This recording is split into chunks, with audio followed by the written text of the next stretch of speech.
Muy buenas tardes. Es para mí, la verdad, un placer, un orgullo, un honor poder estar de nuevo en Costa Rica y compartir con ustedes algunas ideas. No sé si sea muy sensato que Costa Rica quiera aprender temas económicos de Venezuela, porque creo que como venezolano veo a Costa Rica con una gigantesca envidia. El desempeño económico ha sido infinitamente mejor y el desempeño político aún más. Y en estos momentos de enorme dificultad en Venezuela, Costa Rica ha sido sumamente solidaria, y quería agradecer al expresidente Miguel Ángel Rodríguez y al expresidente Oscar Arias el haber firmado esta carta abierta en defensa de los presos políticos de Venezuela. Estos son cosas importantes, y cuando los países andan en dificultades, la solidaridad internacional es extremadamente importante. Así que se lo agradezco de todo corazón.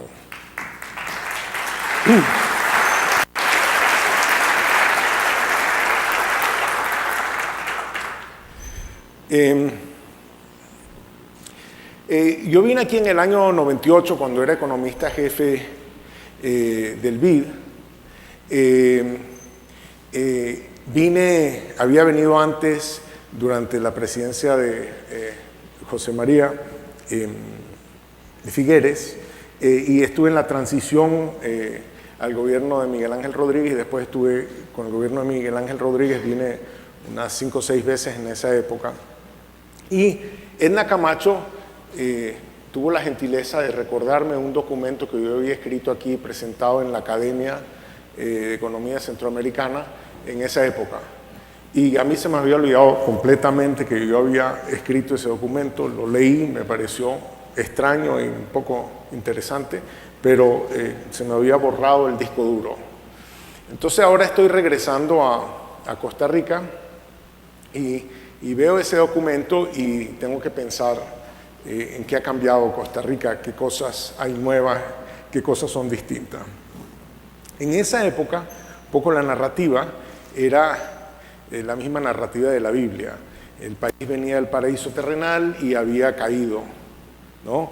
Tenía un pasado democrático, sin ejército, una población sumamente educada, muy igualitaria, muy próspera, y todas estas cosas habían dejado de ser ciertas.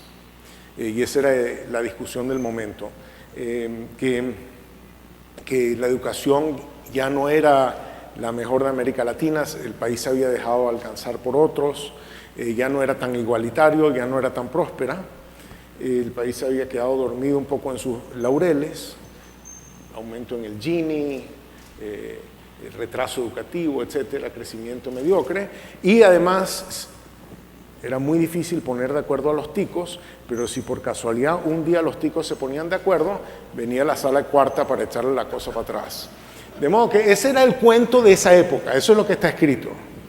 No sé, cualquier similitud al presente es pura coincidencia, pero entonces yo quisiera saber un poco en qué ha cambiado la realidad del país desde ese momento.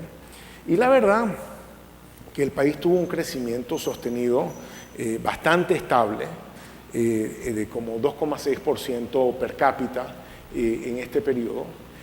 No es un crecimiento espectacular como que siguió el de Latvia o Polonia o Panamá, pero tampoco, comparado con estos países comunistas, vino de una crisis anterior tan grande. Pero si lo comparamos solamente con los latinoamericanos, hay otros países de América Latina que han crecido más rápido.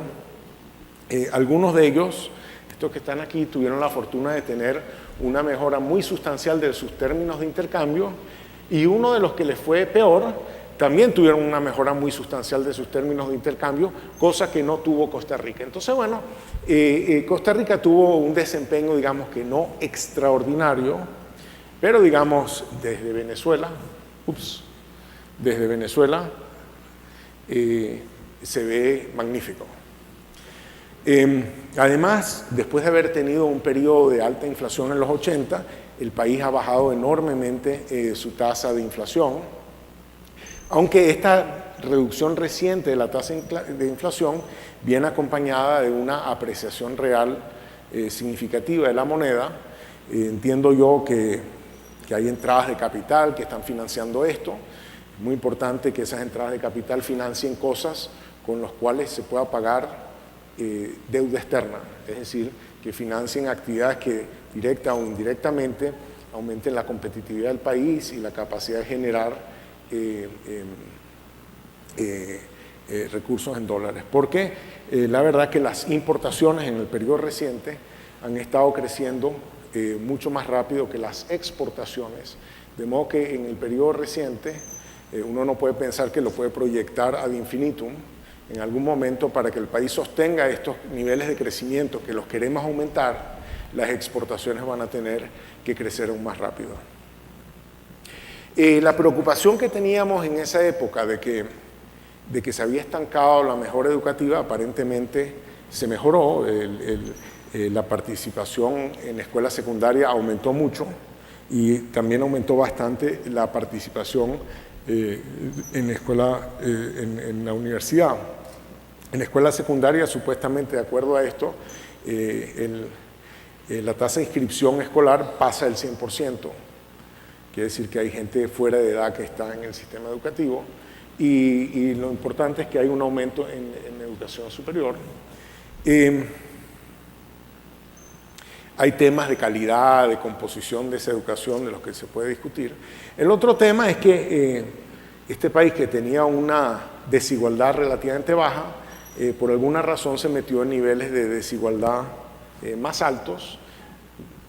Yo me imagino que esto se pega a estos brincos más que por razones de algo que pasa en Costa Rica, sencillamente porque no sabemos medir bien las cosas, los economistas, pero en todo caso pareciera que ha aumentado significativamente la desigualdad y sorprendentemente entonces Costa Rica ahora aparece con niveles de desigualdad que son, digamos, del orden de los de México, a pesar de que México es un país mucho más grande, mucho más diverso, con una población indígena mucho más alta, con muchas otras excusas para ser más desigual.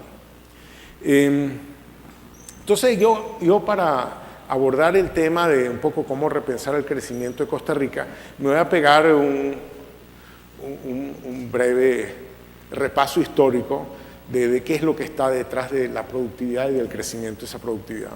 Y voy a recordar que cuando Adam Smith escribió La riqueza de las naciones en 1776, el país más rico del mundo, que probablemente era Holanda, en términos de ingreso per cápita, era aproximadamente 4 veces más rico que el país más pobre del mundo. Hoy el país más pobre del mundo es Malawi. Si yo multiplico por 4 el ingreso per cápita de Malawi, llego a Haití. O sea, que la diferencia entre Holanda y el país más pobre del mundo es la diferencia entre Haití y el país más pobre del mundo. Si yo multiplico por 4 Haití, llego a Marruecos o Ecuador. Si yo multiplico por 4 Ecuador, llego a Argentina o Polonia. Y si yo multiplico por 4 a la Argentina o Polonia, llego a Canadá. Entonces, lo que era un problema de 4 a 1 se ha vuelto un problema de 256 a 1. ¿Okay? Se ha vuelto un problema muchísimo más grande. ¿Okay?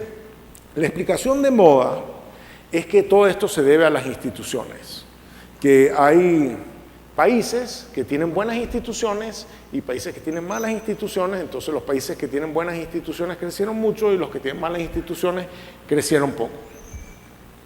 Entonces quiero mostrarles estos datos de México. El estado más pobre de México es el estado de Guerrero. Aquí lo tengo medido no como PIB per cápita, sino PIB por trabajador. El estado de Guerrero tiene una productividad ligeramente inferior a la de Honduras. Si yo multiplico por 2 la productividad de Guerrero, llego a Sinaloa, que tiene una productividad similar a la de Jamaica. Si multiplico por 2 a Sinaloa, llego a Guanajuato, que tiene una productividad similar a la de Malasia. Y si multiplico por 2 a Guanajuato, llego a Nuevo León, donde está la ciudad de Monterrey, que tiene una productividad ligeramente superior a la de Corea. Quiere decir que en un mismo país, con una misma constitución, con un mismo tipo de cambio, con una misma política monetaria, con una misma política fiscal, con una misma tasa de interés, con un mismo sistema bancario, con un mismo sistema judicial, uno es capaz de ver diferencias de un factor de 10 en productividad. A nivel de estado, porque si me pongo a mirar a nivel de municipio, puedo encontrar diferencias muchísimo más altas. ¿Ok? Entonces quiere decir que hay algo más allá del tema de las instituciones y otras cosas que no hemos estado mirando para explicar estas grandes diferencias.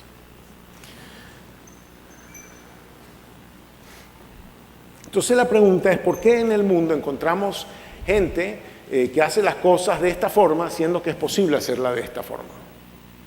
¿No? ¿Por qué es que se coexisten niveles de productividad tan distintos? La explicación tradicional que los economistas tenían, o la hipótesis inicial, es que esto se debe esencialmente a que este señor trabaja con mucho más capital que estos señores, que este señor trabaja con más educación que estos señores, que este señor trabaja con más tierra que estos señores, y por lo tanto este señor es mucho más productivo que estos señores. Y un poco una virtud de la ciencia económica es que cuando hace una hipótesis tiene chance de chequearla, y Robert Solow descompuso el crecimiento del mundo y encontró que estas cosas no son la explicación. Que hay otra cosa que no es nada de esto, y que como él no tenía otro nombre que darle, le llamó la productividad total de los factores. Pero como bien dijera Morris Abramovich, eso es esencialmente una medida de nuestra ignorancia. Entonces, un poco como en los exámenes optativos que uno pone respuesta A, B, C, la D es ninguna de las anteriores. Entonces, esto es más o menos la explicación de esto es ninguna de las anteriores. No es ni porque trabajan con más máquinas, ni de más educación, etcétera, sino otra cosa. Entonces, y esto es importante entenderlo porque uno de los temas que está súper de moda, al igual como las instituciones, es decir que todo está en la escolaridad. Entonces, el problema es que si queremos aumentar la productividad de los ticos, etcétera, tenemos que mejorar la cobertura de la educación y la calidad de la educación, etcétera, etcétera, porque si no, no vamos a poder mejorar la productividad de los ticos.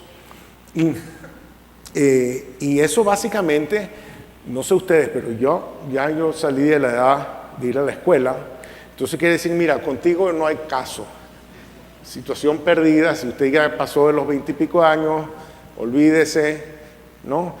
Para sus hijos de pronto, un chance, ¿no? Y eso es, yo les voy a presentar unos datos que a mí me sugieren que el tema de la educación ha estado un poquito sobrevendido, que hay que ponerlo un poco más en su lugar, y que si algo, el mundo ha hecho enormes esfuerzos en educación y ha conseguido relativamente poco por esos gigantescos esfuerzos que se han hecho en educación. Y le voy a presentar los siguientes datos. Esta es una tendencia central calculada para 100 y pico de países en el año 70, donde aquí está cuál era su ingreso per cápita y aquí eran los años de escolaridad. Y lo que uno encuentra es que los países pobres tenían poca escolaridad, los países ricos tenían mucha escolaridad, y que habría esperar que si los países pobres tuviesen la escolaridad de los países ricos, serían tan ricos como los países ricos. Claro que en el tiempo no solamente aumenta la escolaridad, también aumenta la tecnología. Entonces uno se esperaría que en el tiempo, si yo miro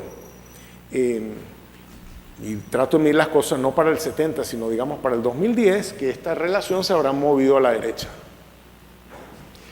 Porque claro, con la misma escolaridad y mejores máquinas, internet, celulares, computadoras, etcétera, etcétera, ahora se puede hacer más que antes. Entonces, bueno, es interesante cuando uno ve los datos, que lo que pasó en el año 2010 es lo contrario. De que si antes, con 6 años de escolaridad, los países tenían $10,000 de ingreso per cápita, ahora con 6 años de escolaridad los países tienen $1,000 de ingreso per cápita. Y lo que pasó básicamente en el mundo es que los países se educaron, pero en vez de moverse a la derecha, a lo largo de esta línea, sencillamente se movieron para arriba. Los países antes eran pobres y mal educados, ahora son pobres y educados. ¿Ok? Y lo mismo pasó con la educación universitaria. Los países pobres tenían poca gente con educación universitaria, los países ricos con mucha gente con educación universitaria, pero si los miramos 40 años después, todo el mundo fue a la universidad y siguieron pobres. O sea que se mudaron hacia arriba, no se mudaron a la derecha, no se volvieron más ricos a medida que se volvieron más educados. O sea que esta relación de sección transversal tiene muy poco que informar sobre qué es lo que va a pasar en un país cuando ese país aumenta su educación. ¿Okay? Esta es otra forma de ver este cuento. Lo que tengo aquí es el ingreso per cápita de los países y aquí en el eje horizontal, vertical, tengo cuánta energía consumen per cápita. Entonces los países pobres consumen poca energía y los países ricos consumen mucha energía. Hay una relación muy directa de esto. Yo le voy a mostrar ahora los mismos datos, pero en vez de ponerle consumo de energía, le voy a poner años de escolaridad de la fuerza laboral. ¿Ok? Y se ve así. O sea que todos los países se han estado moviendo hacia arriba, todos los países están educando más, pero los países convergen en materia de educación, no convergen en materia de ingreso. Entonces, por ejemplo, si los agarro a los países cuando llegaron a 7 años de escolaridad, no todos llegan a 7 años de escolaridad al mismo momento, pero Ghana, por ejemplo, llegó a 7 años de escolaridad con un ingreso per cápita de 1,000, Tailandia con un ingreso per cápita de casi 7,000, México con un ingreso per cápita de casi 10,000 y Francia con un ingreso per cápita de más de 20,000. O sea que al mismo nivel de escolaridad hay diferencia de un factor de 20 en ingreso per cápita. Eso no se ve aquí. A ver, eso no se ve aquí. Aquí hay pequeñas diferencias, 30% más, 30% menos, pero no es que la educación es como un ingrediente así como la energía para el producto. Entonces, la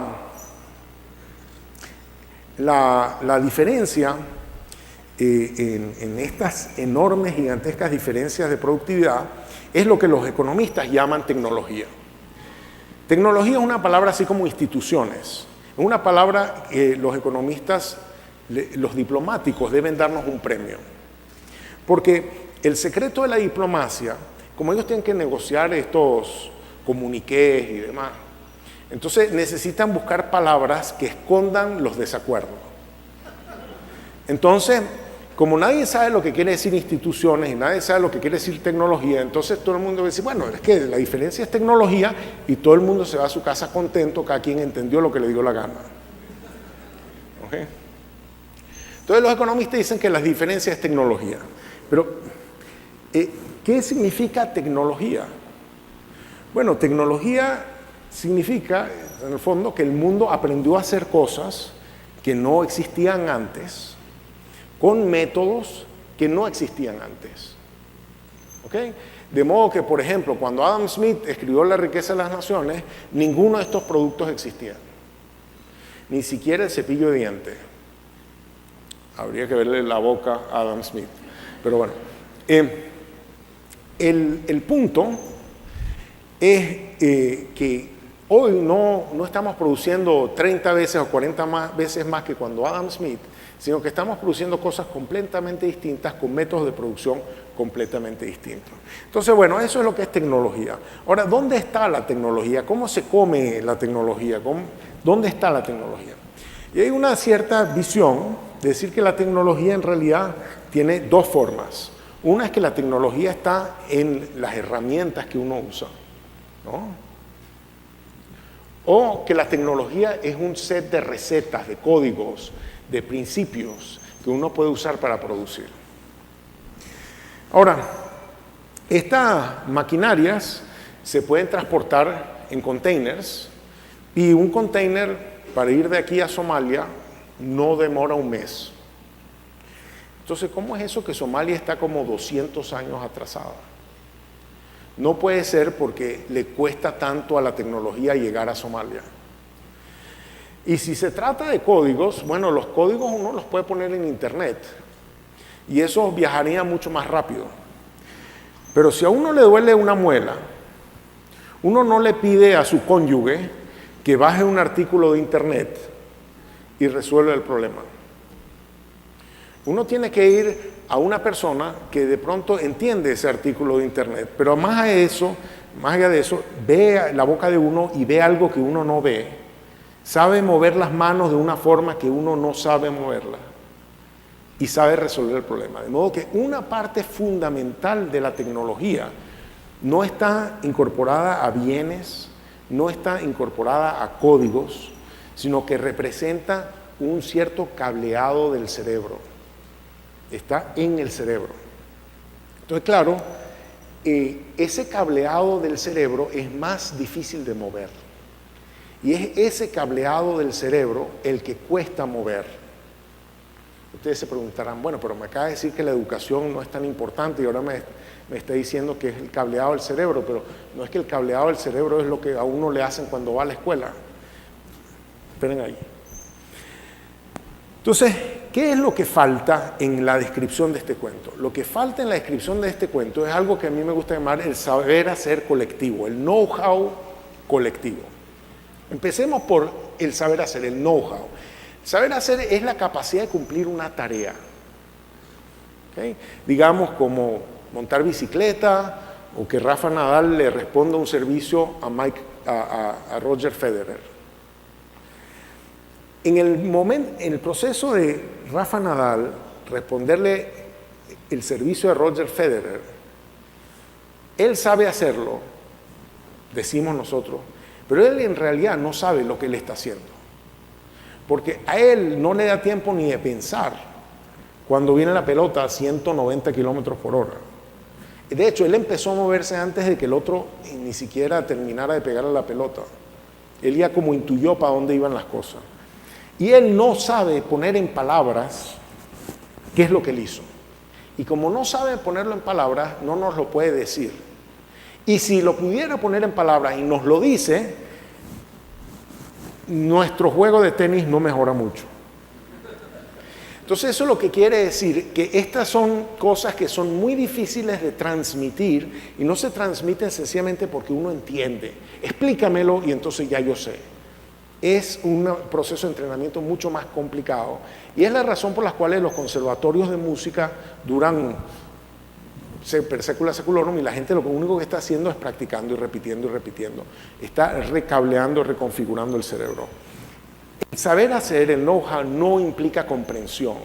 Y como no implica comprensión, no es fácil transmitirlo de la forma como uno transmite la información o el conocimiento más de otro tipo. Saber hacer tiene que estar en cerebros y como bien dijera Malcolm Gladwell, toma 10.000 horas para que una persona se vuelva buena en algo. Y 10.000 horas es mucho tiempo. Mover las herramientas toma un mes a lo sumo. Mover los códigos mucho menos. El saber hacer colectivo es la capacidad de cumplir tareas que solo la puede hacer un equipo, no lo puede hacer una persona. Como nadie sabe tocar una sinfonía, o sea, no es característica de una persona saber tocar una sinfonía. Eso solamente lo puede hacer una orquesta sinfónica. O jugar nadie sabe ganar un juego de equipo. O sea, el equipo puede ganar el juego, hace falta el equipo. Y nadie sabe cómo hacer que los trenes funcionen a tiempo, porque una persona no maneja un sistema de trenes, un equipo maneja un sistema de trenes. Entonces, esta sustancia que yo estoy diciendo es la sustancia básica del desarrollo. Quisiera desarrollarla un poco más para entender de qué está hecha. Y para eso voy a comparar un inuit, que otros le decimos un esquimal, ¿okay?, con otra figura que se la voy a presentar. Y aquí está el esquimal en la industria de la alimentación. Está produciendo alimentos, está cazando. Y aquí está el esquimal en la industria de la construcción. Y aquí está el esquimal en la industria del transporte. Y lo voy a comparar con el hombre moderno. Y me voy a preguntar, ¿quién tiene más know-how? Y la respuesta no es para nada obvia. No es para nada obvia. Porque este señor usa camisas, no sabe hacer camisas. Usa computadoras, no sabe hacer computadoras. Usa software, no sabe hacer software. Si este señor yo lo traigo para acá, una de dos cosas va a pasar. Si no se muere de frío, se muere de hambre, ¿verdad? Entonces, no tiene sentido decir que este señor tiene más know-how que este señor. Pero sí tiene sentido decir que la sociedad a la que este señor pertenece sabe hacer más cosas que la sociedad a la que este señor pertenece. Entre otras cosas, sabe hacer computadoras, software, camisas, lentes, etc., ¿no? Entonces, esto se debe en parte, y está relacionado al hecho que este señor sabe un poquitico de lo que sabe la sociedad a la que él pertenece. Mientras que este señor sabe más o menos todo lo que sabe la sociedad a la que él pertenece. Y eso se debe a que el conocimiento ha aumentado tanto y el know-how ha aumentado tanto que no tenemos 10.000 horas para ponérselas a todo el mundo en su cabeza. Y por eso tenemos que poner distintos pedazos de know-how en distintas cabezas. Eso va a tener una consecuencia. Yo digo que esas 10.000 horas de Malcolm Gladwell, o esa capacidad que uno tiene de aprender algo, esa unidad yo le llamo un person byte, ¿no?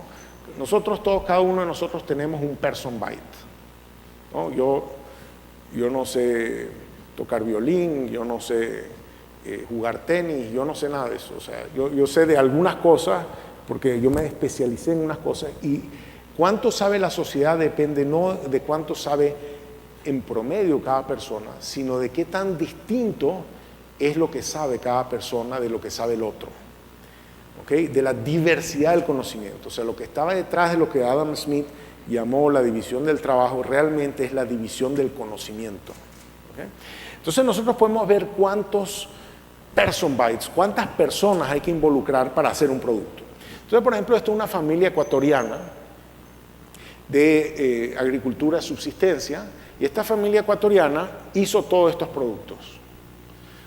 El conocimiento necesario para hacer esos productos están en esta familia ecuatoriana. Ahora, no sé si usted conozca una familia que sepa hacer estos productos, ¿verdad? Y uno podría decir que ni un país sabe hacer este producto, porque el know-how necesario para hacer este producto está desperdigado en una gran cantidad de empresas que están en una gran cantidad de países. Porque este es el Boeing 787. La Boeing tiene 165.000 trabajadores, y con 165.000 trabajadores hace apenas como el 15% de las partes y piezas que van en el avión. Y entonces tiene que involucrar a toda esta gente, no para hacer millones de aviones, sino para hacer el primer avión. Eso no son sencillamente que están haciendo cosas a gran escala, es que están juntando tanto conocimiento que para hacer un producto necesitan una red enorme de conocimientos, de know-how para hacerlo. Eso no quiere decir que las empresas tienen que ser grandes, porque aquí está una empresa muy, muy grande. Pero esta empresa no usa mucho know-how, en el sentido que yo puedo agarrar este trabajador, lo mando para allá, este trabajador lo mando para allá y este trabajador lo mando para acá, y no pasó nada en la empresa. Trate usted de hacer eso aquí. ¿Okay? Esto quiere decir que la producción moderna, cada quien está aportando conocimientos distintos. Para uno manejar una organización moderna necesita alguien que sepa de contabilidad, de finanzas, de mercadeo, de producción, de manejo de recursos humanos, de ventas, etcétera, etcétera. Entonces, los equipos modernos, o sea, las organizaciones modernas juntan mucho conocimiento que no cabe en una sola cabeza. Y eso es lo que está detrás de la intensidad del conocimiento. Entonces, para capturar esto, nosotros desarrollamos esta teoría que llamamos la teoría Scrabble del desarrollo, donde es una función de producción un poco distinta. En vez de decir que es como uno usa capital, trabajo, tierra para producir, no, usted lo que usa es know-how. Y el know-how es como una letra. Y los productos son palabras. Y las palabras se hacen juntando letras. Entonces la pregunta es, ¿cuántas palabras puede hacer usted? Y la respuesta, obviamente, es una respuesta muy útil, sirve para esta pregunta y para muchas otras. La respuesta es depende. Depende de cuántas letras tenga usted. Entonces, por ejemplo, si usted tiene una letra, usted no podrá hacer muchas palabras, ¿no? Pronto hace esa palabra. Esto está en inglés, ¿no? Si yo le doy estas 3 letras, usted puede hacer 4 palabras y puede ser palabras de 3 letras. Si yo le doy una 4ª letra, ahora usted puede hacer 9 palabras y puede hacer palabras de 4 letras. Fíjese, con 1 hace 1, con 3 hace 4, con 4 hace 9. Con 1 hacía palabras de 1 letra, con 3 hace palabras de 3 letras, con 4 hace palabras de 4 letras. Si yo le doy a usted 10 letras, usted puede hacer 595 palabras. Y palabras más largas. Entonces, mientras más letras tiene usted, mayor diversidad de producción puede tener, y entre ellas puede hacer palabras más largas, producción más compleja. Claro está que si yo le doy 26 letras, en el idioma inglés usted puede hacer como 500,000 de palabras, porque eso es lo que todas las palabras que hay en el idioma inglés se hacen con 26 letras. Pero uno va viendo como a medida que aumenta la diversidad de letras, aumenta la diversidad de palabras y la complejidad, lo largo que son esas palabras. Entonces, si nosotros regresamos a este gráfico y nos preguntamos ¿por qué es este señor más productivo que este señor? Ustedes dirán, bueno, pero obviamente él tiene máquinas, además él de pronto tiene más educación. O sea, él tiene más know-how que estos señores. Estos señores tienen que saber hacer sus propios bueyes, sus propias herramientas, su propia semilla, su propio fertilizante. Este señor no tiene la menor idea de cómo se hace un tractor, no tiene la menor idea de cómo se hace la gasolina, no tiene la menor idea de cómo Monsanto hace las semillas, no tiene la menor idea de cómo se hacen los fertilizantes, los agroquímicos. Este señor está haciendo una palabra larga, no porque él sea un genio, sino porque él es una letra que se está mezclando con un gran conjunto de otras letras para hacer una palabra mucho más larga. Y él puede, con su producción, venderla y pagar por todos estos insumos. Si estos señores no logran vender su producción, digamos, porque no tienen una carretera, porque todos sus vecinos están haciendo lo mismo que él, no tienen cómo sacar su producción, él no va a tener cómo obtener los ingresos para pagar por los insumos, y él va a tener que terminar en una tecnología como esta. O sea, ellos están produciendo con pocas letras. Y si usted va y le lleva un tractor, le va a dar un día de felicidad. Después no va a tener con qué pagar la gasolina, y el día que se rompa el tractor no va a tener cómo repararlo. Porque para que esa tecnología funcione, todo un ecosistema tiene que estar en torno a eso. ¿Okay? Entonces no se trata que le vamos a dar un microcrédito, etcétera, y entonces el mundo va a cambiar. O sea, necesitamos cambiar los ecosistemas de producción para que la productividad pueda ser mucho mayor. Entonces, déjenme darles unas intuiciones de cómo podemos llevar esto a los datos del mundo. Primero diríamos que las zonas que tienen más letras deberían ser más diversificadas. Y eso es exactamente lo que encontramos. Esto es el paquete de exportación de la ciudad de Bogotá y este es el paquete de exportación del Chocó en Colombia. Entonces, bueno, uno diría, esto es muchas letras, estos son pocas letras. Segundo, los productos que requieren más letras solamente los van a poder hacer los sitios que tienen muchas letras. Son productos más difíciles de hacer, productos que menos gente va a ser capaz de hacerlos, que se van a hacer en menos lugares. El número de lugares que hace un producto nosotros lo llamamos la ubicuidad del producto. Entonces, por ejemplo, tenemos aquí para España, servicios de limpieza hay en todas partes, pero textiles hay en pocas partes. Uno ya ve, digamos, las cosas más complejas se hacen en menos lugares, las cosas más sencillas se hacen en todas partes. Y eso nos lleva a pensar que entonces va a haber una relación inversa entre cuántas cosas tú puedes hacer y cuántos otros lugares pueden hacer las cosas que tú puedes hacer. Si tú tienes muchas letras, vas a hacer muchas palabras, podemos medir eso, y vas a hacer palabras más difíciles de hacer, es decir, palabras que se hacen en menos lugares.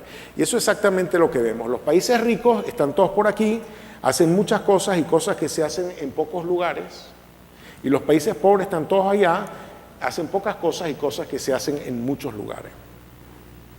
Y esto que es verdad a nivel nacional, es verdad a nivel subnacional.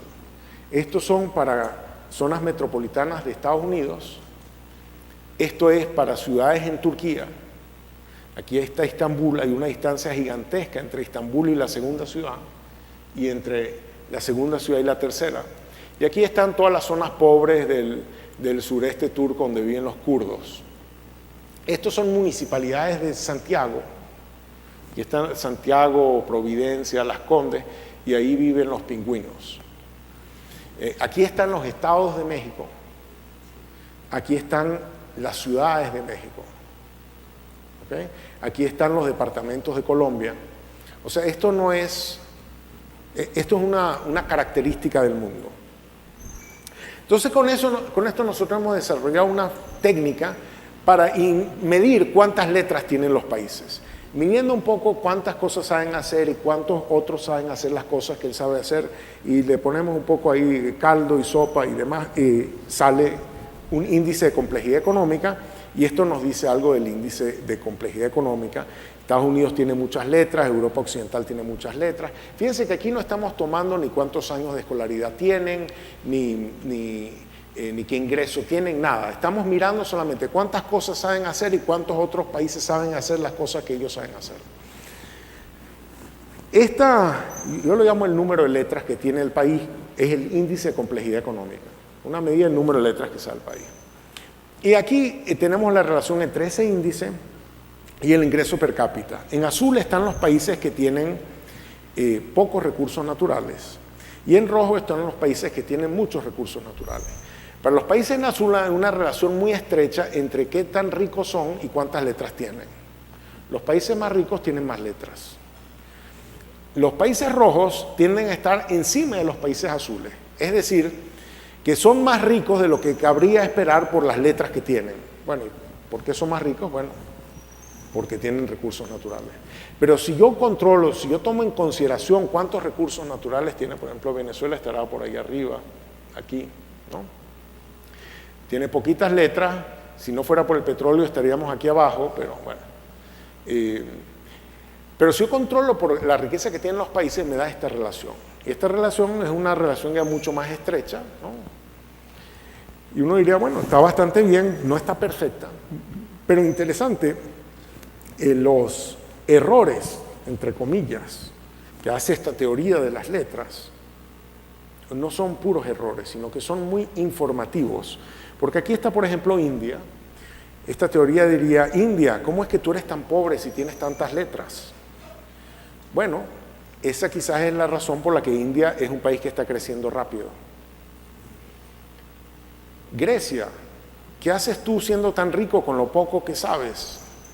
Bueno, quizás esa es la razón por la que Grecia está cayendo a niveles de ingresos que puede sostener con lo que sabe. Entonces, esta es una primera visión del tema del desarrollo. Desafortunadamente, a mí me da que Costa Rica está aquí arriba, está más cerca de Grecia que de India. O sea que con lo que sabe hoy Costa Rica, no le es natural que sencillamente se va a volver más rico. Si se va a querer ser más rico, Costa Rica va a tener que acumular más letras. Entonces la gran pregunta es, bueno, ¿cómo hacen los países para acumular letras? Y ahí la respuesta es una respuesta poco intuitiva, que es que los países para acumular más letras tienen que resolver un problema del huevo y la gallina. Que uno no puede hacer un nuevo producto si uno no sabe hacer un nuevo producto. Yo no puedo hacer relojes sin relojeros. Pero yo no quiero ser relojero en un país que no hace relojes. Y aún si quisiera ser relojero en un país que no hace relojes, no tendría cómo aprender a ser relojero porque ahí nadie está haciendo relojes. Entonces, el problema no de sacarle copia a las letras que yo tengo, de entrenar al próximo trabajador haciendo lo que yo sé hacer, sino el problema de empezar a saber algo que yo antes no sabía, que la sociedad antes no sabía, parte por resolver este problema del huevo y la gallina. Y la solución que tienen los países es moverse de los productos donde están, los productos que saben hacer, a productos que le quedan relativamente cerca en este espacio de letras. Productos que para meterse en ese producto no faltan demasiadas letras. Y un poco para desarrollar la idea de qué significa que un producto quede cerca, un producto quede lejos, desarrollamos esta idea del espacio de productos. El espacio de producto es como que es un espacio donde están todos los productos, donde cada producto es como un árbol, de modo que el espacio de todos los productos es como un bosque, donde cada producto es un árbol, y hay ciertos árboles que están uno cerca del otro. Entonces hay muy pocas letras de diferencia entre uno y otro, más fácil de moverse uno al otro, y hay otros árboles, pares de árboles que están muy distantes el uno del otro.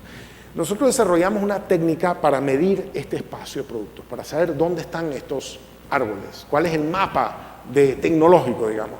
Y esto es lo que nos dio. Aquí cada círculo es un producto y está conectado con otros productos porque en cierto sentido usan las mismas letras, usan letras muy parecidas. Esto es confección, esto aquí abajo es textiles, esto es materiales de construcción, equipos del hogar, esto es maquinaria, esto aquí morado son químicos, estos son electrónicos, esto es agroindustrial, y ahí afuera hay una periferia de productos muy poco conectados. Aquí en el fin del mundo arriba está el petróleo, ahí en el fin del mundo está la minería, de modo que los productos van a diferir en dónde están en este espacio de productos, y van a diferir en dos formas relativamente importantes. La primera es cuántas letras tienen esos productos. ¿Esos productos son más bien complejos o son más bien simples? Entonces eso es lo que está medido aquí. Entonces la maquinaria, los químicos, los electrónicos son productos más complejos. Y lo que está aquí, lo que está en el eje horizontal es qué tan cerca, qué tan denso es el bosque alrededor de ese producto. O sea, si los árboles ahí están unos muy muy cerca de los otros, como está por ejemplo los productos aquí en maquinaria o aquí en confección, o si están más bien muy lejos los unos de los otros, como están aquí en esta periferia.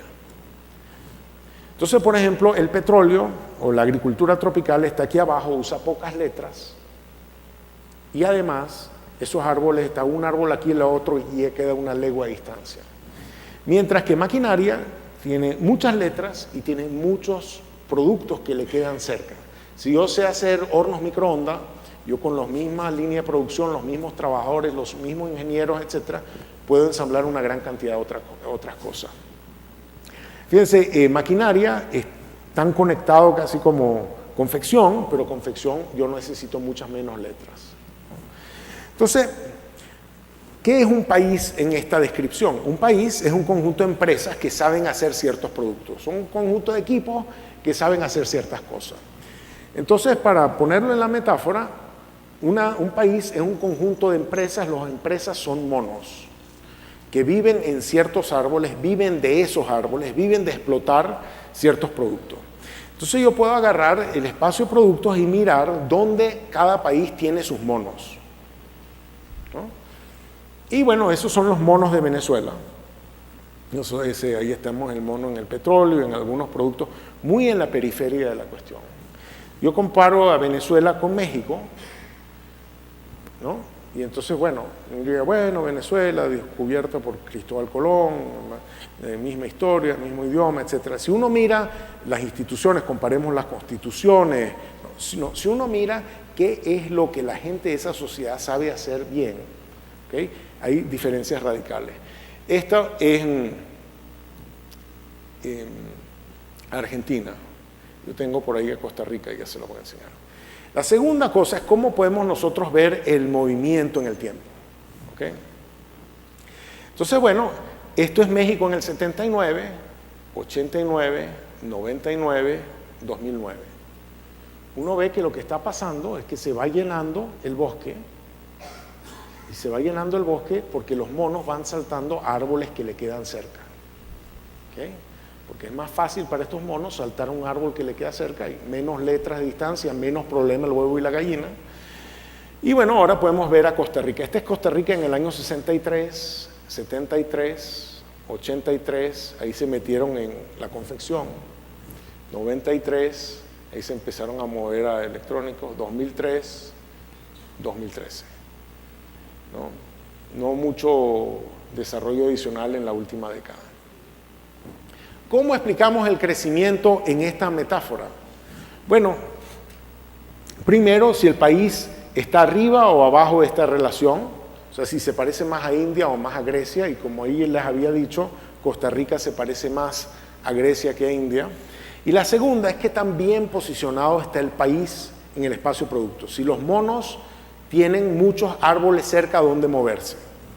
Y ahí hay unos países pobres que tienen pocas letras. Esto es cuántas letras tiene el país, y esto es qué tan fácil le es moverse, cuántos árboles cerca tienen, qué tan fácil le es ir resolviendo el problema del huevo y la gallina, moviéndose gradualmente a árboles que le quedan cerca. Y ahí típicamente hay países que tienen pocas letras y les es difícil conseguir más. Aquí los países ricos tienen muchas letras y les es difícil sencillamente hacer más, porque ya están en casi todos los lugares, y la única forma que tienen de hacer más cosas es inventar cosas que el mundo no conoce. Es hacer innovación a nivel global. Y después tenemos países en el medio con una gran diversidad. Unos tienen la capacidad, les es muy fácil hacer muchas cosas como India, a moverse árboles cerca como India, pero también a Grecia les es muy fácil empezar a aprender, porque los monos que tienen están muy cerca de buenos árboles. Venezuela está por aquí abajo, en el fin del mundo. Aquí está Venezuela, y Costa Rica está aquí. Está en una situación un tanto intermedia. Entonces, nosotros clasificamos a los países de acuerdo a si les sobran letras para ser más ricos de los que son, en el eje horizontal, y si les es fácil conseguir más letras. Entonces, hay países donde les sobran letras para ser más ricos de lo que son, como India, y además les es fácil conseguir más letras. Hay otros países donde les sobran letras, pero les es difícil conseguir más letras. Entonces eso le tienen que sacar jugo a las letras que tienen. Hay otros países que les faltan letras, pero les es relativamente fácil conseguir más letras porque los árboles le quedan cerca. Y hay países que les faltan letras, pero es difícil conseguir más letras porque los árboles le quedan muy lejos. Por los nombres de estas estrategias, ustedes pueden deducir mi edad. Entonces, yo puedo llevar esto a los números y me da que Costa Rica está aquí. O sea que Costa Rica, en cierto sentido, necesita mover sus monos a otros árboles.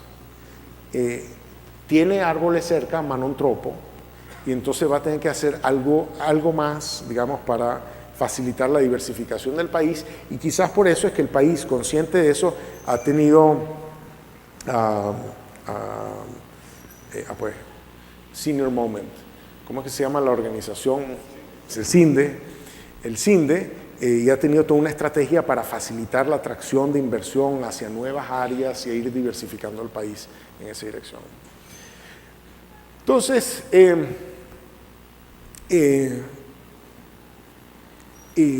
quiero volver hasta ahora he hablado un poco de países, pero en realidad los países son un agregado de muchas cosas, como hablé de Guerrero y hablé de Nuevo León. Estas letras no existen a nivel de país, estas letras en el fondo existen a nivel de una ciudad, de una región integrada donde la gente puede ir a trabajar de día y a dormir a su casa de noche. Ese es más o menos el espacio en el que se definen esas cosas. En su libro sobre por qué los países fracasan, de Acemoglu y Robinson, empiezan el libro hablando de Nogales, Arizona y Nogales, Sonora. Y dicen, bueno, son las instituciones, en Nogales, Arizona es Estados Unidos, Nogales, Sonora es México. Como tienen instituciones distintas, pues tienen ingresos distintos. Pero en realidad, Nogales, Sonora, esos son los ingresos mensuales promedio de un trabajador en Nogales, Sonora, y esa es los años de escolaridad promedio de un trabajador en Nogales, Sonora. Nogales, Sonora es bastante más rico que el promedio mexicano.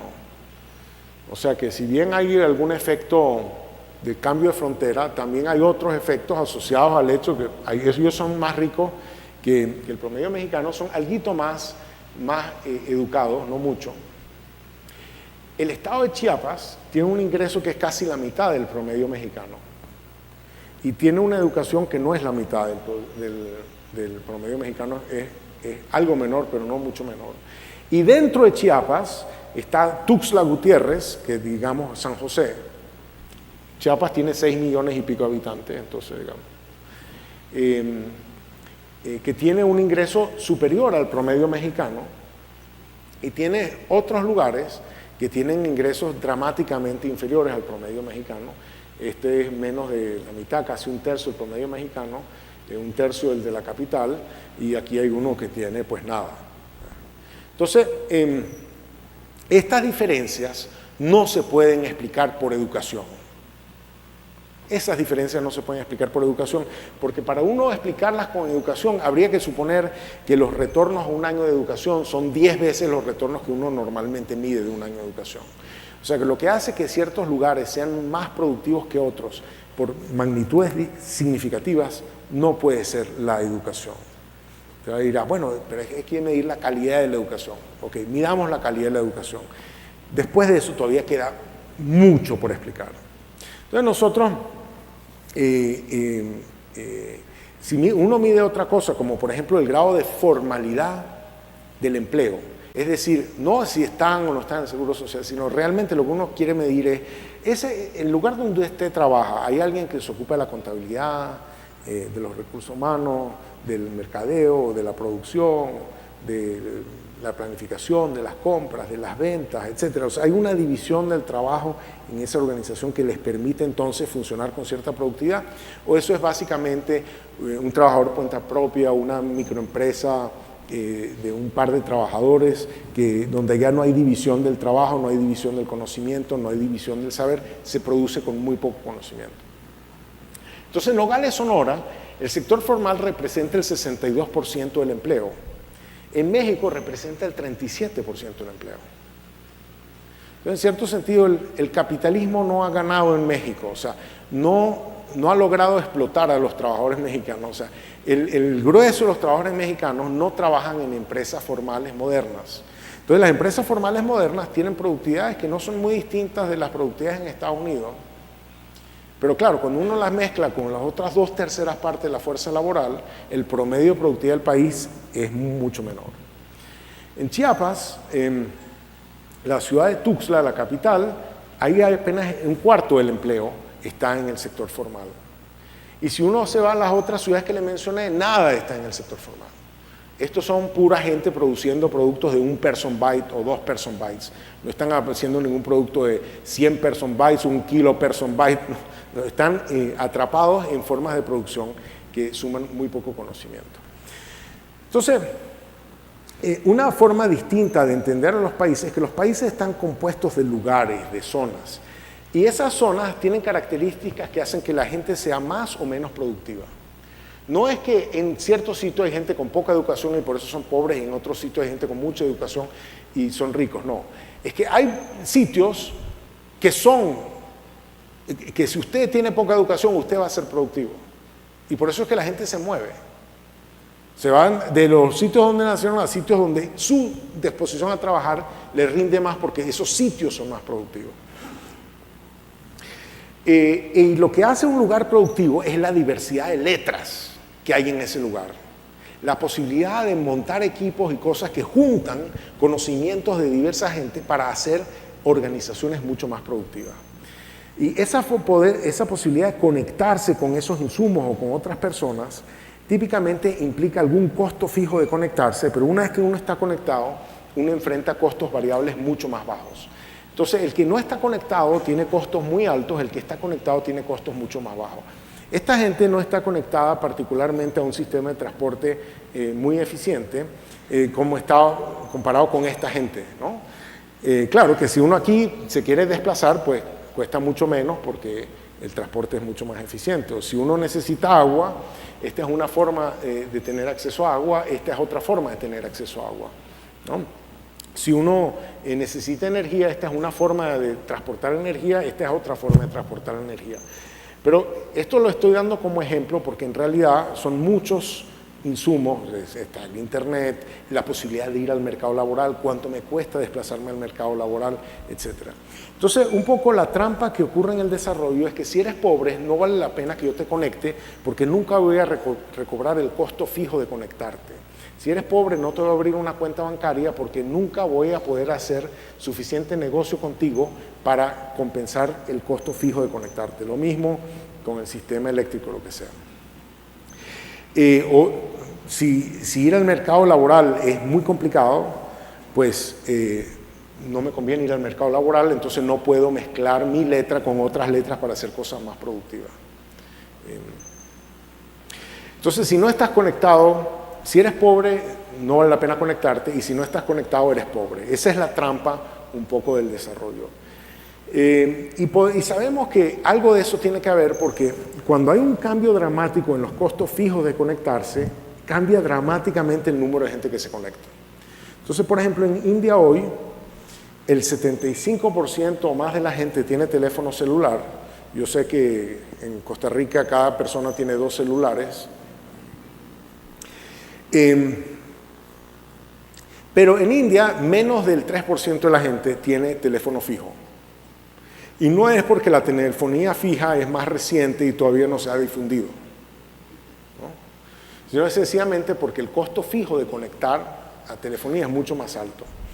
Entonces, si yo fuera a explicar las diferencias dentro de México, entre Nogales, Tuxtla, Sinacantán, y lo trato de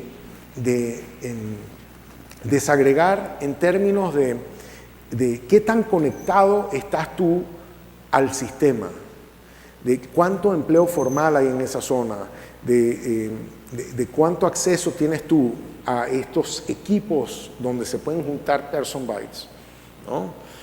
Más allá de la escolaridad, que estamos midiendo la escolaridad, si yo trato de explicar por qué es que Tuxtla es más rico, es más pobre, esto es todo comparando Tuxtla con Nogales, Sinacantán con Nogales, Totolapa con Nogales. Pues sí, hay una parte que se explica por diferencias de escolaridad, quizás otra parte se va a explicar por diferencia en la calidad de esa escolaridad, pero muchísimo tiene que ver con si tú en esa zona tienes cómo organizar producción moderna. Si allá hay un sector formal, si allá hay una diversidad de conocimiento suficiente para que tú puedas juntar tus letras con otras letras. Ahora, esto tiene implicaciones de política. Lo ideal sería conectar a todo el mundo a todos los insumos, a todas las letras, pero eso es inviable, porque es como decir, yo para ser rico tengo que ser rico, pero la pregunta es cómo me hago rico, ¿no? Entonces no puedo suponer la solución, ¿no? Entonces voy a enfrentar un dilema, y el dilema es que yo puedo conectar todos los lugares a alguno de los insumos. Entonces, bueno, tuve el ICE, entonces le puse luz a la gente, le puse telefonía a la gente, pero no me alcanzó para arreglar las carreteras de la gente. Entonces pongo algunos de los insumos en algunos lugares, o pongo todos los insumos en pocos lugares. Y esa es un poco la estrategia que ha tenido Costa Rica, de poner todos los insumos en las zonas francas, en las zonas industriales, etc. Entonces ahí puede estar Intel, Abbott, etcétera, porque en esos sitios está todo lo que ellos necesitan. Pero no podemos hacer que Costa Rica sea homogénea en esa dimensión. Ahora, esa estrategia resulta ser una estrategia de mucho mayor rentabilidad, el de poner todas las cosas en algún lugar, pero es una estrategia que maximiza inevitablemente las diferencias regionales de productividad. Yo no tengo los números para Costa Rica, pero yo intuyo que si la desigualdad de Costa Rica se parece a la desigualdad de México, de hecho la medida es un poquito más alta en Costa Rica que en México, yo debo encontrar en Costa Rica diferencias de productividad por cantón, por provincia, grandes, que se deben a que en realidad hay pocas letras en muchas partes del país, igualmente como encontré que habían pocas letras en muchas partes de los países que le mencioné. Entonces, claro, hay soluciones tecnológicas para incorporar a la gente a las letras. Todo el mundo me dice, bueno, pero ¿para qué te vas a ir a trabajar si puedes trabajar desde tu casa? Cuénteme aquí, levante la mano si usted trabaja desde su casa. Cuénteme aquí si usted sabría manejar su organización, diciéndole a todos los trabajadores que ven si quieres te quedas en la casa. Desafortunadamente, probablemente en algún momento ocurra y el mundo se está yendo en esa dirección, pero todavía el grueso de la gente se pasa una cantidad enorme de tiempo yendo al trabajo, ¿no? Y hay un segundo punto que es que, bueno, si estos costos son más o menos fijos, ¿cómo podemos hacer para que la sociedad pague por ellos? O sea, entonces hay unas soluciones tecnológicas para incorporar a la gente y hay soluciones políticas, si se quiere, para incorporar a la gente. El sistema postal norteamericano se creó en el año 1775, antes de que declararan la independencia, porque sentían que para ser un país todo el mundo tenía que estar conectado a la red a través del sistema de correo. Y ese sistema de correo iba a hacer que haya una oficina de correo en todas partes y que iba a tener un costo más o menos estandarizado para comunicarse entre todas partes. Eso es política, eso no es, o sea, en cierto sentido es tecnológico, pero es también una forma de pagar por esa incorporación tecnológica. Yo creo que nosotros no hemos hablado lo suficiente de lo difícil que es para la gente ir a mezclar sus letras con otras letras para hacer palabras más largas. En ir a vivir, digamos, desde aquí donde viven a donde están los trabajos formales. Y los trabajos formales están donde están, a pesar de que los alquileres aquí son muy altos, porque ese es el sitio donde pueden juntar toda la diversidad de letras que necesitan. Entonces, ir al trabajo es complicado. Y yo sé que aquí San José está diseñada científicamente para maximizar el tiempo que uno pasa en el carro, ¿no?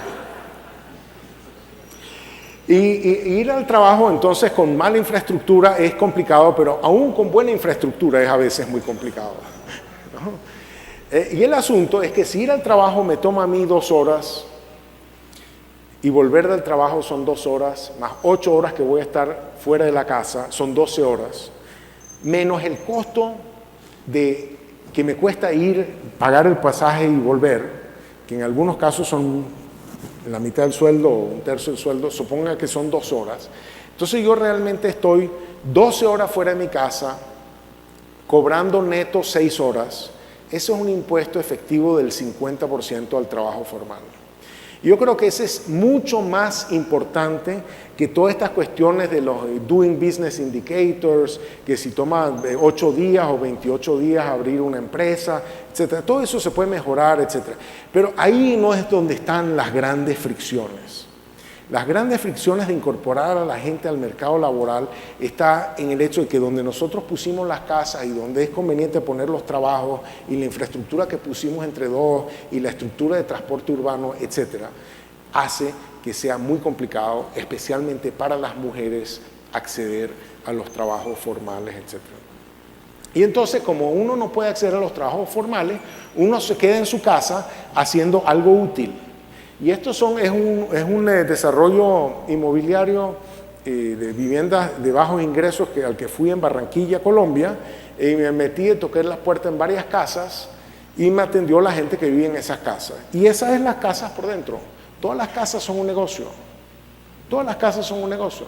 Y yo estoy seguro, si yo voy por un barrio popular aquí en San José, me voy a encontrar que en cada casa o venden medicinas, o es un abasto, o sacan fotocopias, etcétera, o es un taller mecánico. Allá todo el mundo tiene un trabajo. ¿Por qué? Porque es mucho mejor quedarse cerca de la casa, trabajando y hacer palabras de una sola letra, que pagar el costo de ir a mezclar su letra con otras letras, a hacer actividades de mayor productividad.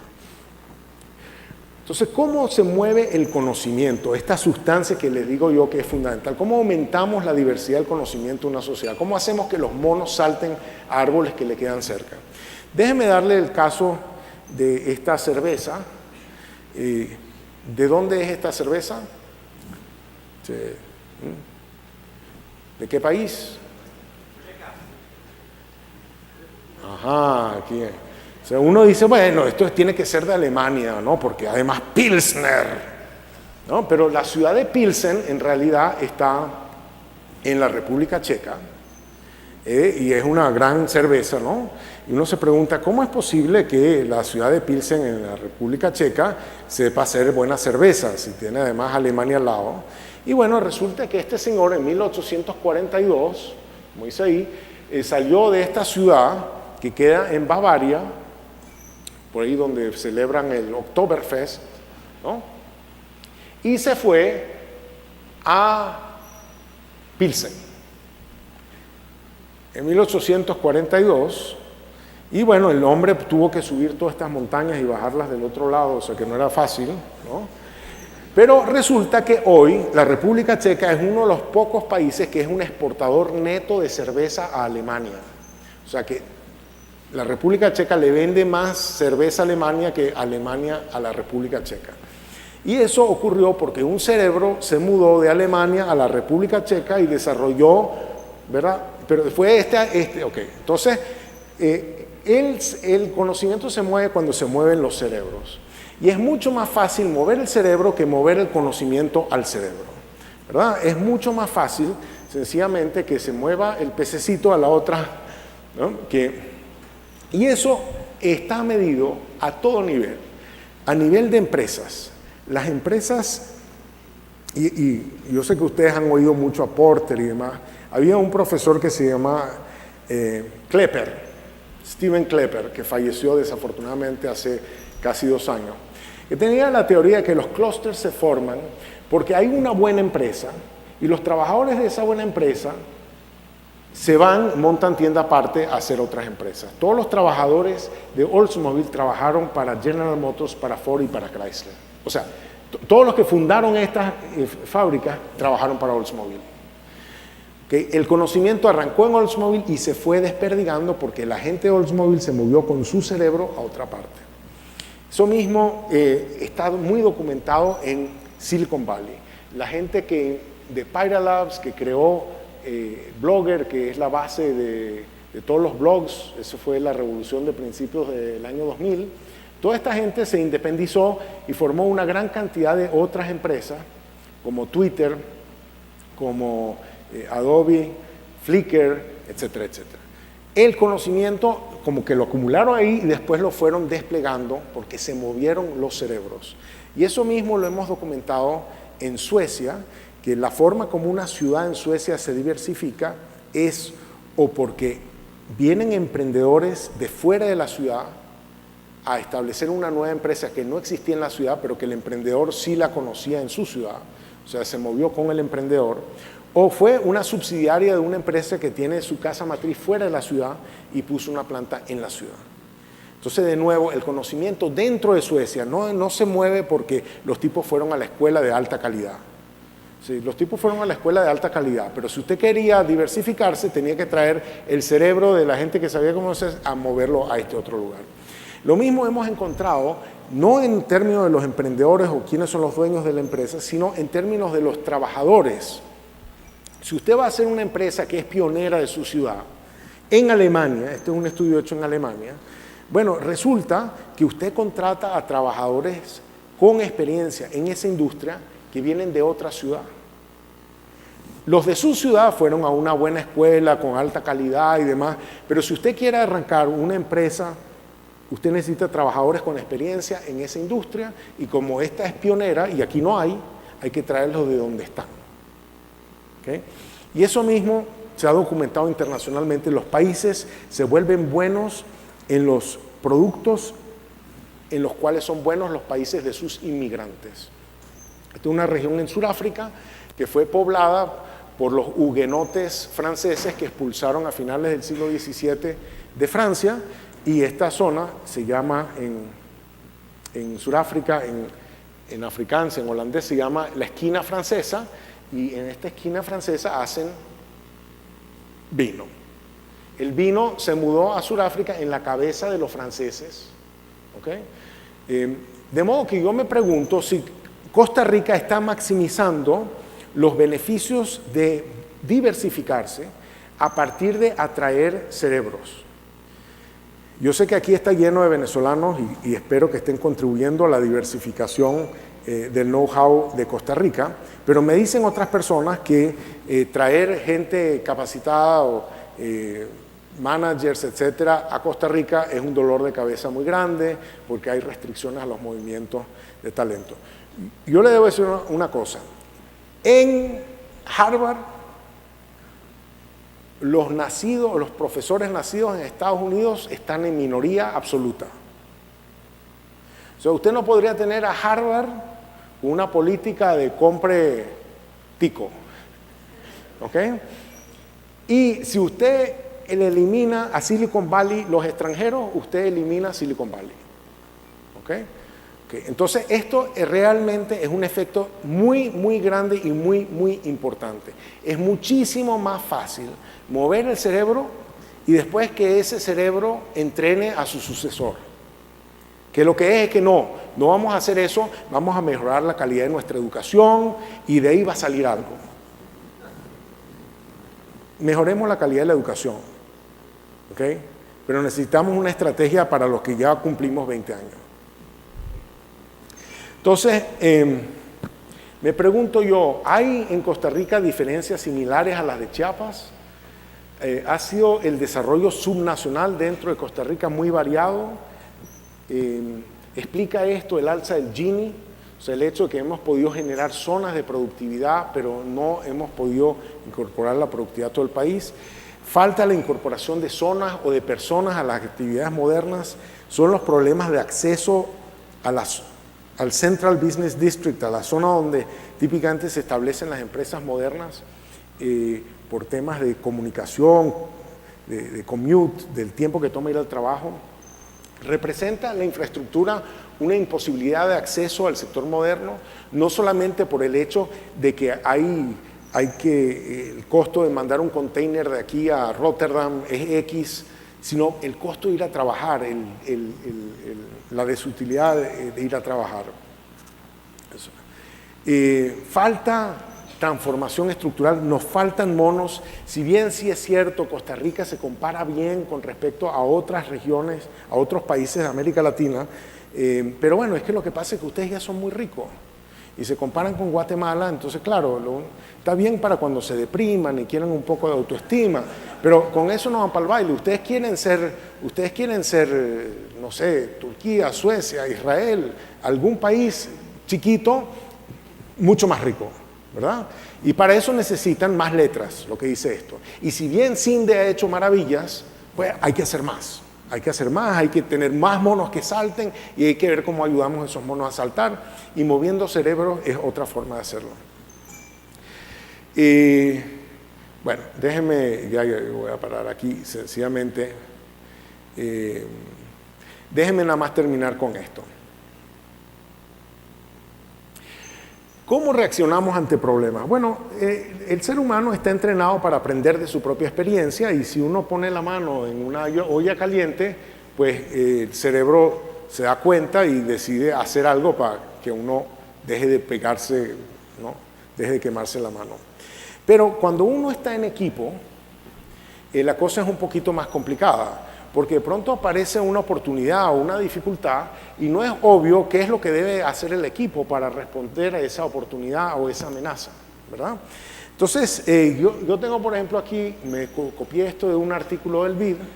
Esto era el parlamento tico de antes y este es el parlamento tico ahora es un Rainbow Coalition, ¿no?